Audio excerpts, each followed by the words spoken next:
How to probably make a universe. 1. Say what? Devoid space, June 28, 2078. I did not say that, said Nori. Are immortal even allowed to do that with the mortal? Asked Rabdimov.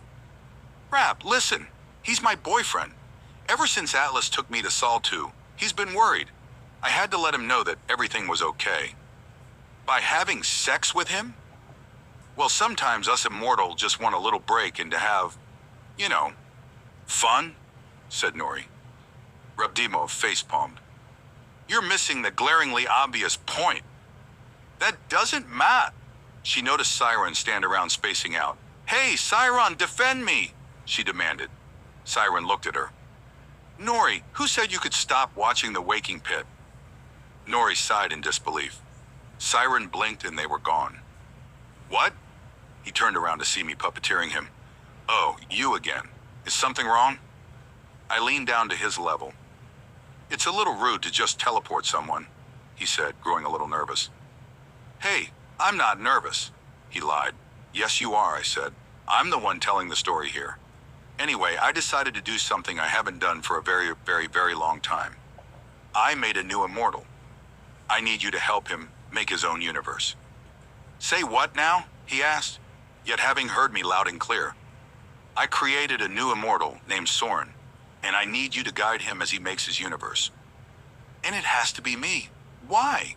Why not Half-Light Nova or Thefty? I bet Thefty would love to help him. At least someone with more experience than me, he pleaded. Everyone else is really busy, and you have 2 other immortal who can cover for you while you're gone. It'll only take as long as you make it. But it's our anniversary, he protested. For what? For defeating the Divine. We had a whole party planned later today. Well, you can go as fast as you need to. Plus, he's been waiting for an hour, so get to it. Oh, and one more thing before you go. He isn't in the most SFW of forms. Try to convince him to change it. What does he look like? Anyway, I have a story to tell. Bye. I disappeared from his view. Siren noticed that Soren was standing behind me the whole time and came over to him. He appeared to be a voluptuous, anthropomorphic fox. That's all I'm gonna say. Hey, Soren, was it? It's Zirintail Soren, it said. I'm also a 4th-tier being. I don't have to refer to you by your immortal name. Whatever you say, kid. Hey, who are you calling kid? No one who's my height, it smirked. Siren sighed. Quick question. I'm all ears. Its huge ears perked up. Are you a guy or a girl? Hey, define girl. It bent down to meet him at his eye level. Siren tried to ignore its breast jiggling. Your body minus the voice, he said. My body? Your voice is a guy's voice, and you have a guy's first name. It checked itself out. It grabbed his tail and started petting it. So what? You gotta change it. Change it? Why? You're not allowed to have an NSFW form. I don't see anything wrong with this. Also, I like the way these front things bounce. It started jumping up and down to try to get the front things to jiggle. That's a good euphemism. I should use that. Those front things are considered inappropriate across all 10 universes. Just change it. Fine. Speaking of universes, Siren turned around. I'm here to guide you as you make your own. Oh, yeah. I guess I'll do that, it said, sounding just a little disappointed. Everything all right? Siren looked back. It took a while to respond. Yes, you said I needed to change into what? Anything that's not what you currently have. Siren turned back around. I'll see what I can do. He then started morphing into various forms of all shapes and sizes, trying to find one that fit him. It took longer than Siren was expecting. Stop morphing! I'm not morphing. You're morphing, he said 3 seconds before landing on a more abstract body, a detached circular head with 2 horn things, on the right side forming a crescent shape and a white ball within it. A floating bow tie above a torso similar to Half-Light's, yet still different enough. Triangular hands and feet with a red and maroon color scheme throughout. He checked himself out once more. That's good, said Siren.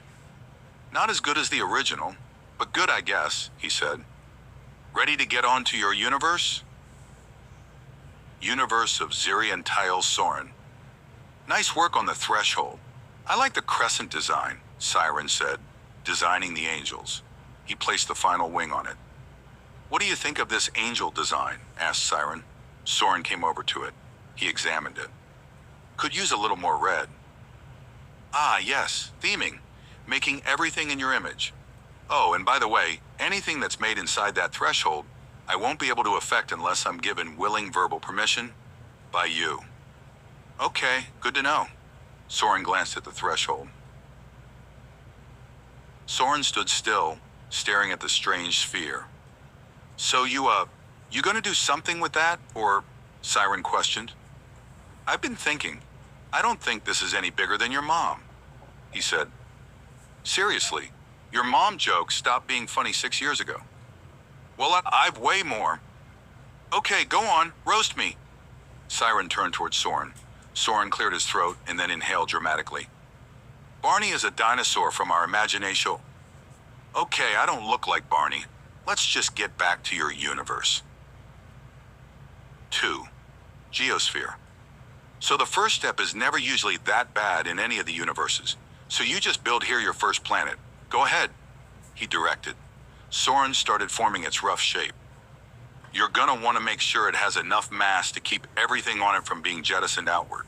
When it was done, Soren let himself free fall until he hit the surface of the blank planet, leaving a cartoonish hole in the shape of him in the ground. Siren flew down to meet him. Which one do you want to do first, flora or fauna? I'll do flora first.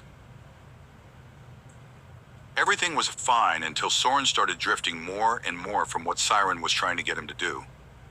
They're drowning. Get them out of there, said Siren, confused as to why Soren would be so nonchalant about his creations. They're fine. Look at them. They're having such fun. Anyway, that's it, right? No, they need to be able to live without that. This is why I told you to just use one of the generic ones, like a human. All right, fine. Stop being so melodramatic. He snapped the tortured creatures out of existence and made more land. He made 7 humans and set them off to begin their lives. 3. Stellar. After minutes of a frustrated Siren, Soren had finally finished the first of many of his planets. He named it Litzian. They both decided to take a break from planet design and moved on to the stars and other galaxies, and nothing went wrong. Stop forming black holes. It's getting too close to your planet, Siren exclaimed.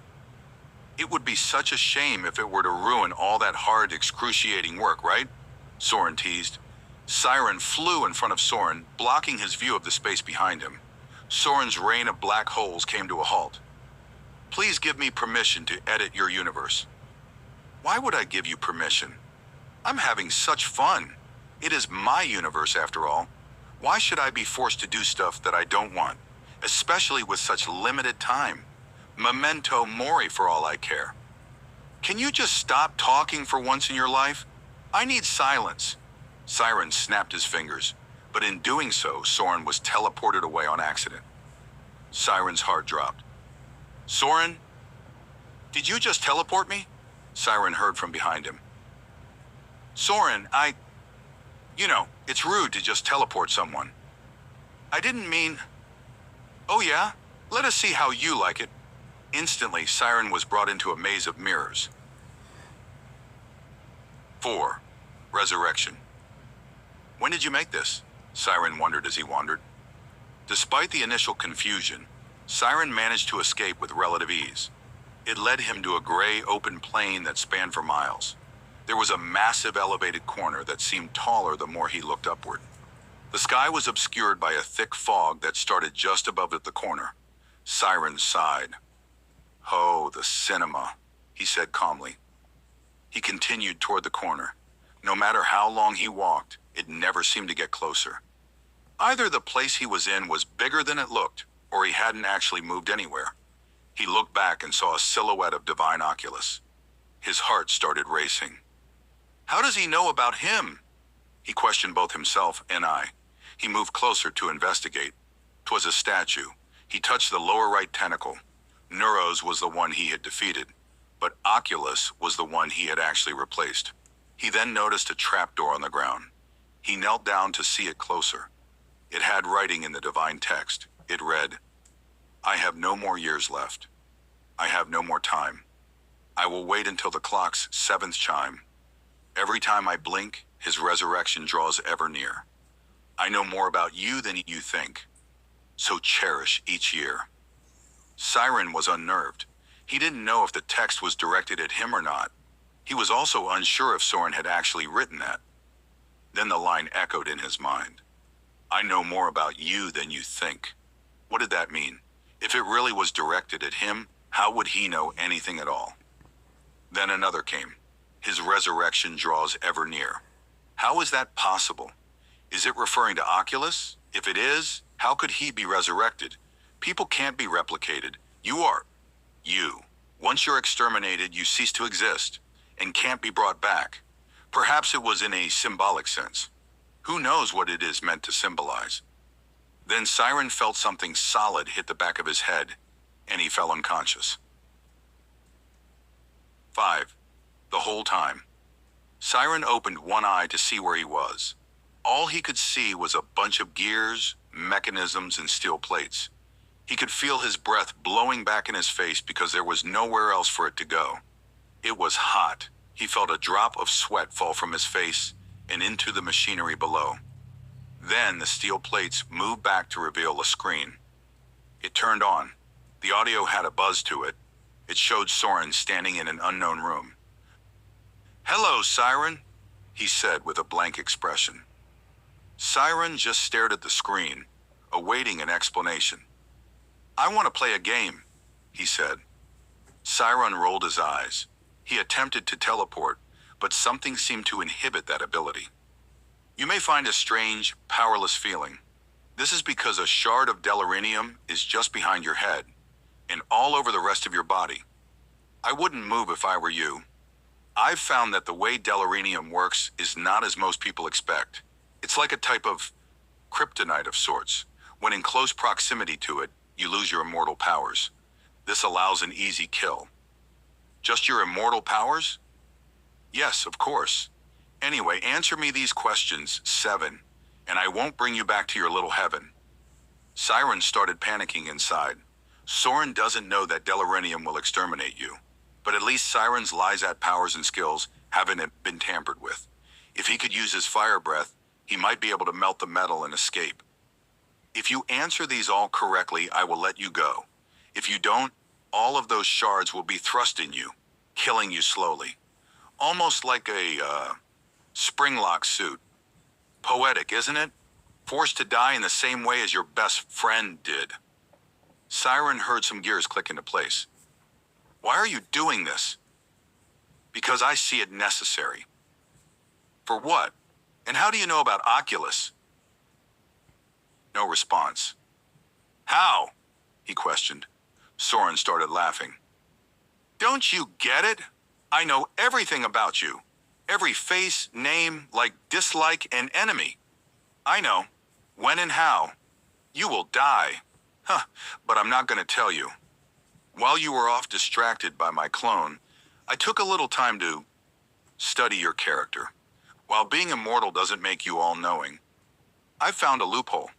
I made a book that has details about every life experience you've had. Let us take a look, shall we? He skimmed a few pages. Your mom was absorbed into the amalgami. Your favorite food is chicken wings. Sounds revolting. And your favorite number is 7. 7. Anyway, are you ready to test your extreme detail memory? Siren got ready to ignite the flame. 3. The moment he said that, Siren blew the flame as hard as he could. It only ended up blowing back at him. If it weren't for his quick reaction time, Siren would have burned his own face off. Soren saw a burst of orange light from within and immediately stopped counting down. What did you just do? He said. What did you just do? He demanded. Siren had to think of something else. Maybe. Flora, Flora, hear my shriek. Flora, Flora, come and seek, he whispered. What? Soren! Instantly, plant vines and roots broke into wherever Soren was and restrained him somewhere off camera. Siren formed his flaming sword and melted the metal to cut himself out of there. One of the vines ripped open the suit and brought a shard of delirinium with it, whilst keeping it far enough from Siren. The plants lifted him up and into the room where Soren was. He was forced to the wall and gagged. There was another shard tied around the crescent on his head, stopping him from escaping. "Let him speak." The vines fell from his mouth. "You tried to exterminate me. It is called a lesson, Siren." "Oh, I'll lesson Sire on you." He lunged for Soren, breaking the wall behind him as they both fall out of the room and into a sky with nothing visible below. The plants formed a wooden board for them to stand on. However, the supports gave in, and they started free-falling with the planks. More vines came and tied Soren to the plank. "How many seconds do we have before you die?" asked Siren. 7. He jerked his head back so that the delirinium came loose and fell overboard. They hit the ground and Soren sped off. "Catch up to him," Siren said to some of the vines. Siren flew to where he was. Soren's face was thrust into the threshold, dragging along as the vines brought the delirinium shards to Siren. Eventually, they penetrated it and flew into the devoid space.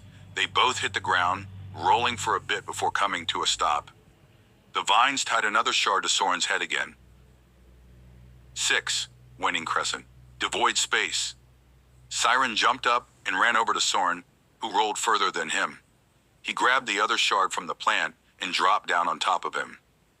He looked up at me. It's still a wonder how he knew I was watching. I gave a nod of permission. He looked back at Soren. "This has been such fun, but I'm afraid you have no more time left. Your wait for the clock's 7th chime is over." He tried to force the shard down, but Soren stopped him with the little strength he had left. "Siren, you won't last forever." "It's Anavid, Siren." The vines came to assist, pushing it into him, and it was over. Soren's arms fell to his sides. The count of 4th-tier beings in existence ticked back down to 12. He sat there for 7 minutes, thinking about all that had happened. He stood up from the now corpse. Flora, thank you for your feat. Flora, you may now retreat." Siren came back to Rep Dimov and Nori, who were setting up for the anniversary party. Manually? "Look who finally decided to show up after 7 hours, said Nori, slightly upset. Siren just eyed the 2 completely empty tables. "You gonna explain yourself or help?" He looked back at Nori. "Why are you doing all of this manually?" he asked. "Someone demanded that we do it her way because it was the 3rd anniversary, and she replaced Cardius, and he was the 3rd divine," said Rep Dimov. "Also, where were you for the past 7 hours? The storyteller had me do something." "Less talking, more helping. We gotta get this done by 7 post-meridium." Siren felt sick. He shivered. "Why are there so many 7s? All day I've been faced with the number." They both stared at him, clueless. I neglected to mention that Siren had also noticed the absurd amount of the number 7. "What exactly did the storyteller have you do?" asked Rep Dimov. "It's not important." 7. Night of Reunion. Siren went around greeting the people who showed up. Dixit, Raven, Draco, and pretty much everyone. "Hey, Vibrit," said Siren. Tesseract looked down, avoiding eye contact. "She's still grieving," he said. Siren nodded in acknowledgement. "Don't worry, I told everybody not to mention his extermination. Help yourself to anything." He then went to Raven. "Someone got taller," he said, comparing their heights. "Surprise, surprise. I'm an adult now," she said, sipping water from a straw. "How's the chief?" Siren asked. "You already know the answer to that. The real question is, how's Nori? I heard she had a little fun with Marvin." "She's right over there if you want to talk to her." "She is." She looked over at Nori, who was talking with Marvin, Draco, and the Death Keeper. "Oh, fuck yeah. Hey, Nori." She went away to join their group. Siren sighed. He was jump-scared by Snaky landing on his shoulders. "Forget about us," he said. Siren took him off and put him on the table next to him. "Of course not, Snaky." He looked at Creepy. "Good to see you after so long." "You too. By the way, who's Atlas Silton?" "Oh, you should ask Rap. I never met him myself." "Oh, okay." He started his search for Rabdimov. Siren then went to Nori's group. They were laughing at the humorous story of when Raven got hit by Zenith. I didn't say that, Raven said defense. How do you know, said Draco, still laughing. Marvin was going to die of asphyxiation at that point. Guys, and then she said, cones and rods are in the Zolder rectum? They burst back into laughter once more, worsening Marvin's asphyxiation and Raven's embarrassment. Even Siren chuckled at it, despite not knowing the context. He flew above everyone just to take it all in. Everyone was chill in this night of reunion. He went to the stage and made a glass of Subscrite. He slid his finger around the rim to make a ringing sound. Everyone's attention was successfully grabbed. The background noise of people's speech went down. They all gathered around the edge of the stage. Siren cleared his throat.